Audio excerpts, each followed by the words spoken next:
My name's Martin Lauer and I'm the founder and chief executive of The One Point. So The One Point was founded in 2005. I sold my first mobile phone in 2003. We became a limited company in 2005. We've been going just over 17 years now, and we've gone from being a mobile phone supplier through into a telecommunications supplier and through into a double gold Microsoft IT managed service provider. The company was a little bit of an accident. A friend of mine started working for the 3 network, which was going to launch in 2003, and he contacted me to help him build that. So that's what I did, and I decided to become a mobile phone dealer back then. And then in 2005 we started working with businesses, and then since then the rest is history really. We offered business mobile, which was the BlackBerry back at the time, which was the first email on the move solution, all the way through now to everything that goes out there now, you know, the Apple Android devices, etc., with mobile device management. But along that journey, what we've needed to do is react to what customers needed, what customers wanted, and that meant that they wanted to see the mobile become part of a broader telecommunications solution. So that's when we brought in hosted solutions, getting rid of the old PBXs. But the BlackBerry enterprise servers is really what made us realise we needed that IT competence. So we invested in that heavily, and now we're able to offer that fully managed service as a single point of contact. First job. My first job, thinking about, was paperboy. I probably started a little bit earlier than I should have. Yeah, I mean, I used to do 7 days a week. I used to do 2 rounds on a night, delivering the free papers. Did that for many, many years, and ended up being the guy that opened up the shop at 4 o'clock in the morning and took the papers in. So yeah, that was my first job as a paperboy. I have to say football, and that really is something that crept in on me sort of around the age 20. Prior to that, everything was Formula One. Formula One or martial arts, but really mainly Formula One. I still love Formula One to this day, but football really sort of grabbed my heart in my early 20s, and now there isn't a week that I'm not either watching football. I've just given up coaching actually, so I've got my Sunday mornings back, but football analogies, I'm known for my football analogies at The One Point. So I fought really hard not to join the Apple race. I think my first iPhone was the iPhone 5, which for somebody who runs a mobile business was quite late to join. I loved my BlackBerry, I loved email on the move and what that offered. However, Apple in the early days, there was very little margin, and there still is very little margin in mobile in a way. But at the end of the day, Apple just works for me, and yeah, I've got sucked in. I've got the Mac, the iPhone, the watch, and it all just works.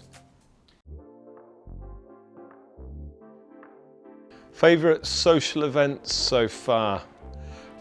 We do loads. Probably bowling still. I would like to mention pool, or I wouldn't mind mentioning mini golf, so I won both of those. But I still think bowling is the one that we get the biggest kick out of, because we can do the teams, you know, we get some food, we have a good laugh. So yeah, I still really enjoy the bowling. The biggest challenge to modern businesses, as far as I can see, is how fast everything is changing. So 1 minute you could be the king of your castle delivering a great service, and then a disruptor will come into your industry and change the rules overnight. And I think the biggest challenge is, particularly, you know, my job mainly is horizon scanning. So what's happening next? Where do I need to be in 3 to 5 years' time to stay relevant?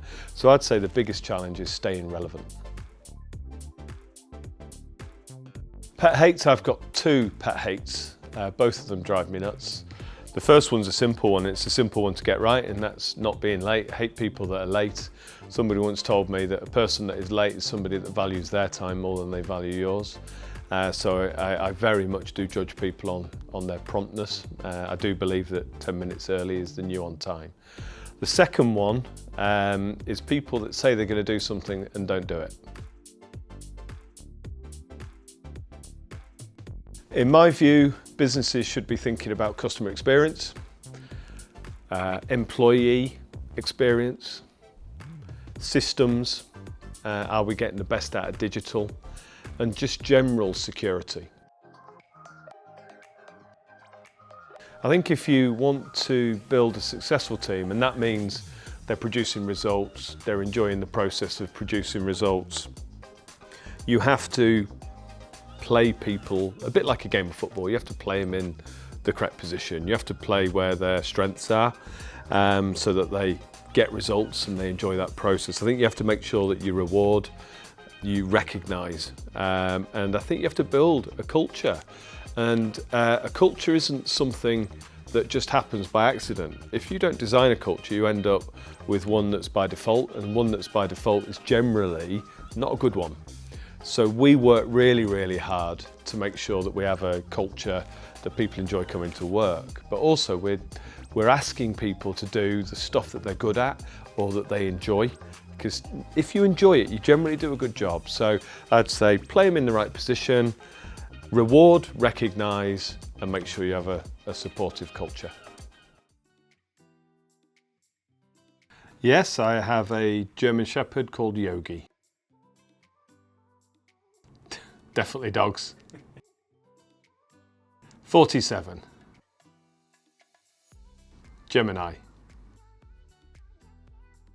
Morton Marsh in Gloucestershire.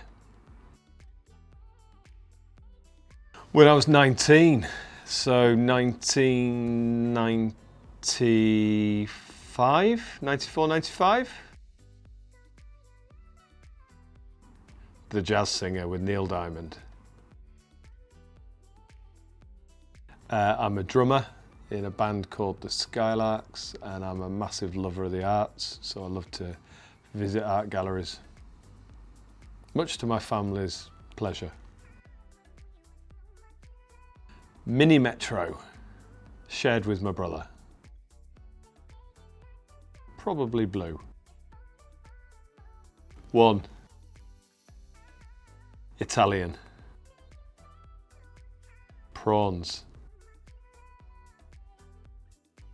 Over the next 3 to 5 years, the plan is to continue to grow the company. We'd like to see more growth in our West Yorkshire and North East offices. We'd like to see continual growth within N3I and within Think 360, and then as the overall group of businesses, which includes Spectrum, we'd just like to see that continual steady growth for all businesses. One point, taking its responsibility very, very seriously with regard to environmental matters. We are just re-accredited for the second time for the ISO 14001. Over and above that, through the 1 Point Foundation, we are planting trees. So this year we've made a commitment to be completely sustainable from a carbon neutral perspective. So we're doing a mixture of offsetting and a mixture of carbon reduction policies through recycling and supply chain. Longer term, we need to make sure that we are meeting our net zero obligations, and I'm really pleased to see that likes of Microsoft, Virgin O2 and other partners that we work with closely are taking that very, very seriously as well. We do get heavily involved on that side of things, but we could always do more.